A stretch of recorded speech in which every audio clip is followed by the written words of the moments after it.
Assalamualaikum warahmatullahi wabarakatuh.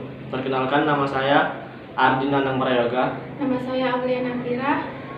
Di sini kami akan membahas tentang etika bisnis dalam budaya organisasi. Budaya organisasi. Pengertian budaya organisasi.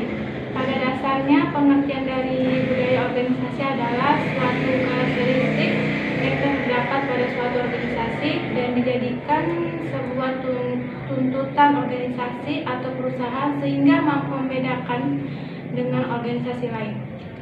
Itu artinya hal tersebut adalah suatu norma dan juga nilai-nilai perilaku yang dipahami serta diterima oleh seluruh anggota organisasi dan juga digunakan sebagai dasar dalam aturan perilaku di dalam organisasi atau perusahaan tersebut.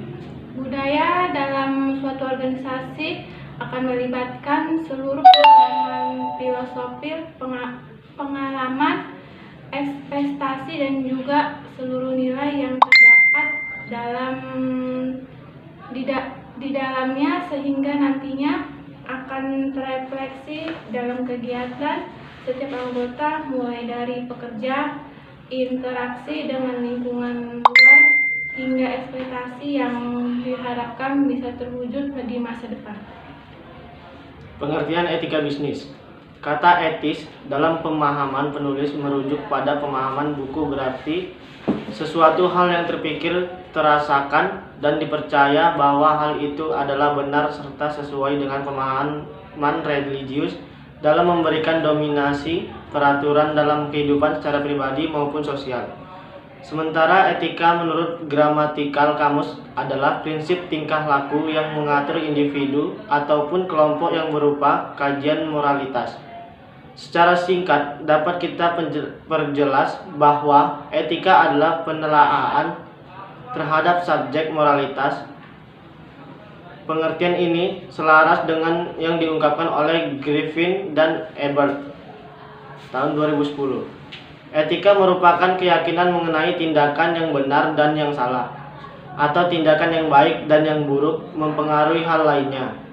Perilaku etis merupakan perilaku yang mencerminkan keyakinan perseorangan dan norma-norma sosial yang diterima secara umum sehubungan dengan tindakan-tindakan yang benar dan baik. Perilaku tidak etis adalah perilaku yang menurut keyakinan perseorangan dan norma-norma sosial dianggap salah atau buruk. Perilaku etis berhubungan dengan moralitas. Secara definisi singkat dapat dijelaskan bahwa moralitas adalah suatu pedoman yang mengatur tentang apa yang benar dan apa yang salah, apa yang baik dan apa yang buruk.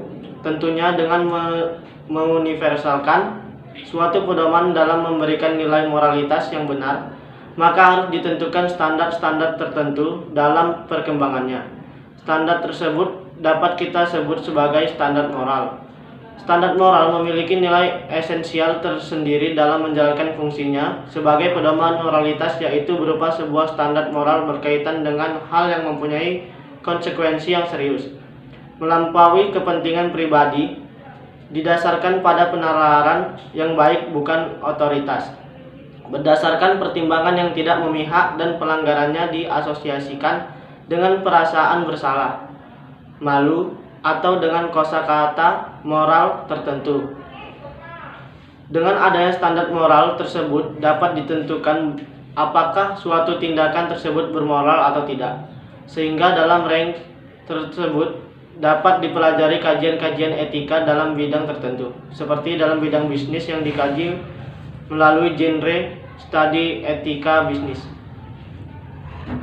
Pembentukan budaya organisasi terbagi menjadi 5, yaitu 1. Filosofi pendiri, 2. Kriteria pendiri, 3. Manajemen puncak, 4. Sosialisasi, 5. Budaya organisasi. Pembentukan budaya organisasional. Menurut Kreitner dan Kinski tahun 2010, budaya organisasional merupakan nilai dan keyakinan bersama yang mendasari identitas perusahaan. Budaya organisasional adalah satu wujud anggapan yang dimiliki, diterima secara implisit oleh kelompok dan menentukan bagaimana kelompok tersebut terasakan, pikirkan dan bereaksi terhadap lingkungannya yang beraneka ragam atau Sukheim tahun 1996. Definisi ini menyoroti 3 karakteristik budaya organisasional yang penting. Pertama, budaya organisasi diberikan kepada karyawan baru mulai proses sosialisasi. Kedua, budaya organisasional mempengaruhi perilaku karyawan di tempat kerja.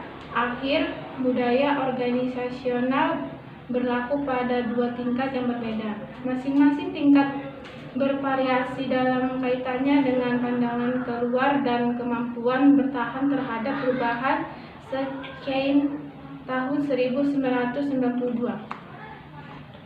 Nilai-nilai organisasi.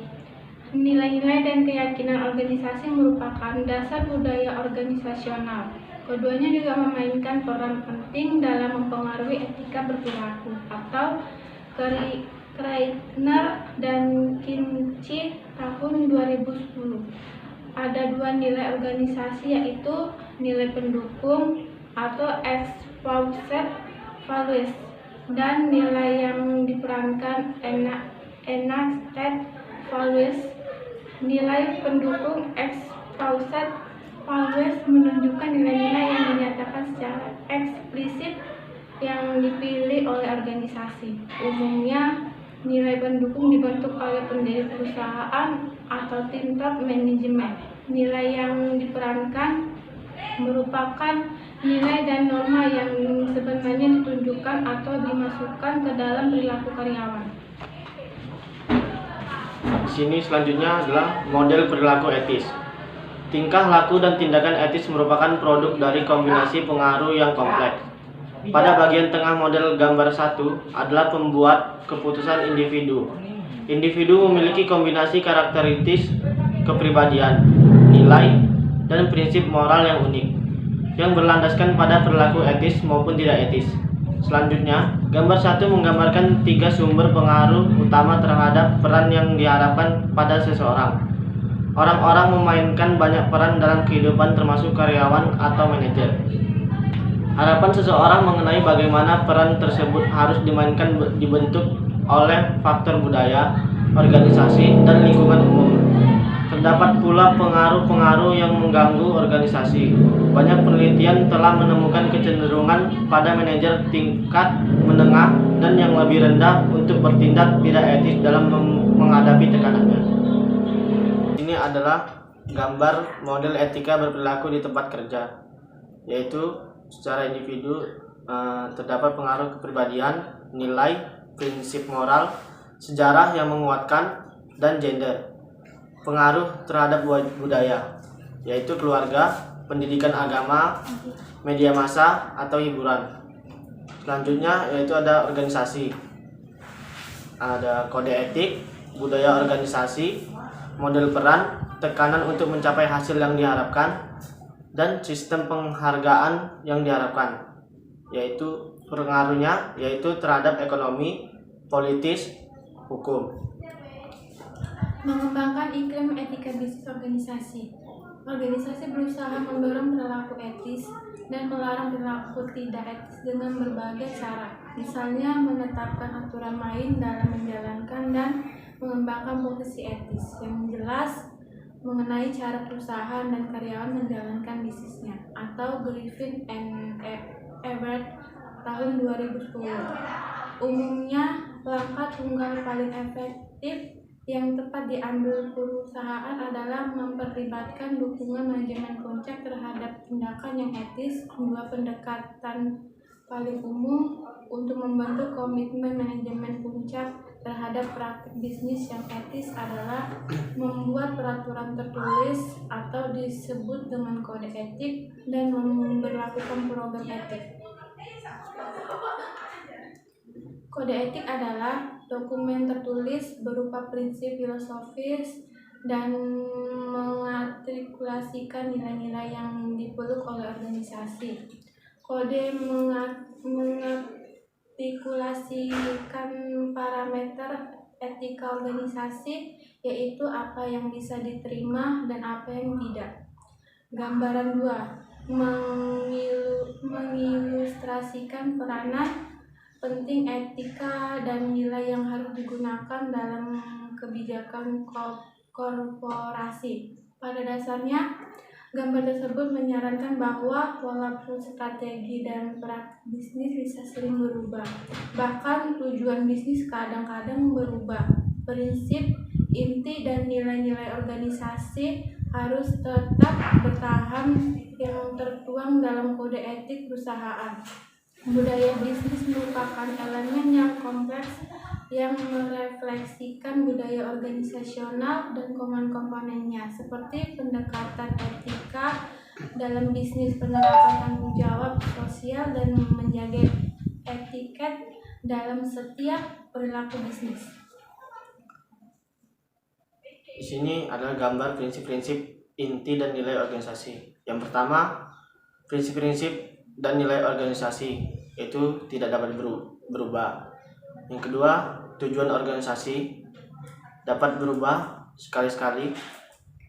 Yang tiga, strategi dan praktek sering direvisi.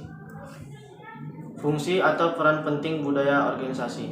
Perlu diketahui bahwa seseorang pemimpin dalam suatu organisasi akan memberikan peranan yang sangat penting dalam hal membentuk budaya kerja di dalam organisasi. Sehingga secara umum budaya ini terbagi menjadi beberapa bagian, yaitu yang pertama, untuk meningkatkan adanya rasa kepemilikan dan loyalitas setiap karyawan di dalam perusahaan. Yang kedua, digunakan sebagai alat untuk bisa mengorganisasikan setiap anggota. Yang ketiga, meningkatkan kekuatan nilai suatu organisasi. Yang keempat, dijadikan sebagai mekanisme dan mengontrol perilaku dalam lingkungan pekerjaan. Yang kelima, mendorong seluruh struktur anggota untuk bisa meningkatkan performa kerja, baik itu dalam jangka pendek ataupun jangka panjang. Lalu yang terakhir, dijadikan sebagai alat untuk menentukan arah mana yang bisa dilakukan dan tidak bisa dilakukan.